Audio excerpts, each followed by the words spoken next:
Donc pour cette manœuvre, vous aurez besoin d'une clé à pipe de 13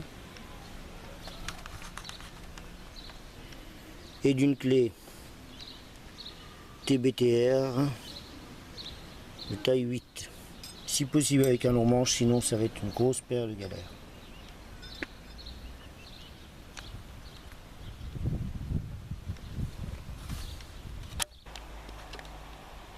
Bonjour, donc on est là pour vous montrer comment procéder au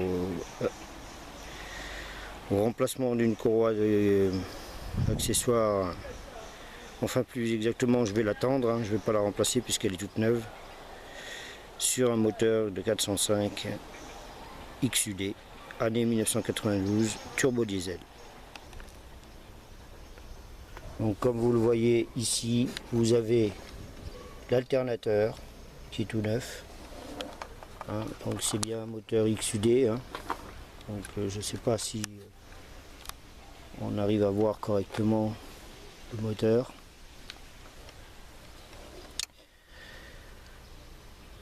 Avec le filtre à air, à huile. Je vais essayer de faire un zoom. Donc vous avez 3 vis de fixation sur ce type d'alternateur. Hein. Cet alternateur, il va aussi sur moteur Xantia et Xara. Voilà. Donc voilà. Pour cela, donc il faut enlever la roue, la mettre sur un treuil. Normalement c'est sur une chandelle, hein. Et là, comme vous pouvez le voir, il vous faudra donc une clé TBTR taille 8. Et ici, je ne sais pas si on me voit correctement là, vous avez une vis à desserrer, pas défaire mais desserrer, et une autre vis qui se trouve ici. Voilà, une autre vis qui se trouve ici. Voilà. On va évidemment passer par là parce que sinon c'est une action. Celle-ci aussi est à desserrer. Je ne sais pas si on peut voir. Voilà, correctement.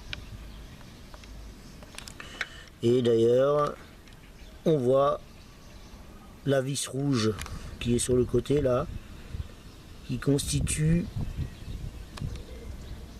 la vis de fixation inférieure de l'alternateur. Alors, soit vous utilisez une clé Torx, soit vous utilisez une clé à pipe taille 21. Donc à faire, utiliser une clé à cliquer parce que c'est vraiment galère, il n'y a pas beaucoup d'espace. Et enfin, la dernière étape, il faudra s'équiper d'une clé de 13,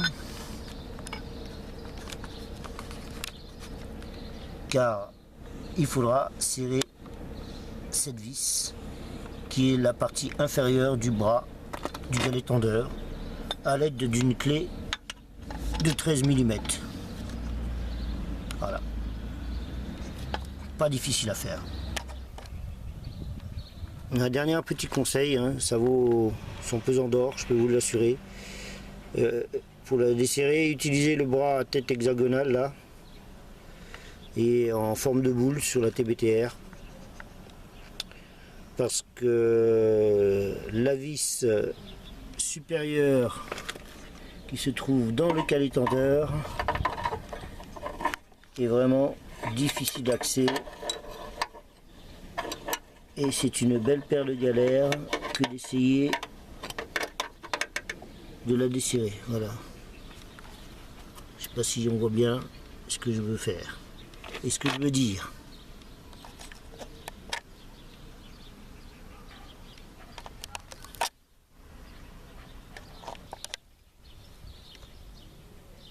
Voilà à quoi ressemble la fameuse vis que j'ai légèrement défait parce qu'il manque une rondelle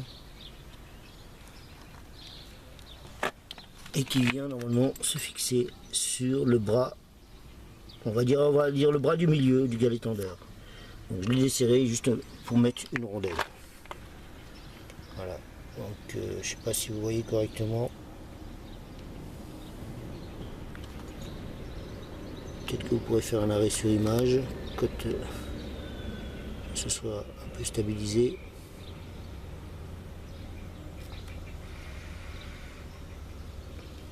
Voilà.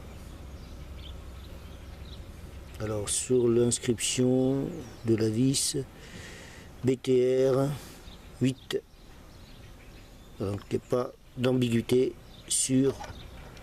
Voilà, donc là j'ai desserré les deux fameuses vis et donc je vais procéder à la manœuvre pour tendre ma courroie. Donc c'est une vis un peu spéciale, hein, parce que si on regarde bien, alors est-ce que je l'ai là en visuel, elle est formée d'une partie basse et ensuite d'une partie haute, ce qui fait qu'elle est engoncée dans le bras. Donc soit on la détend en vissant, soit on la tend en vissant. Non, je crois que c'est le contraire. Je dévisse pour la tendre et je visse pour la détendre.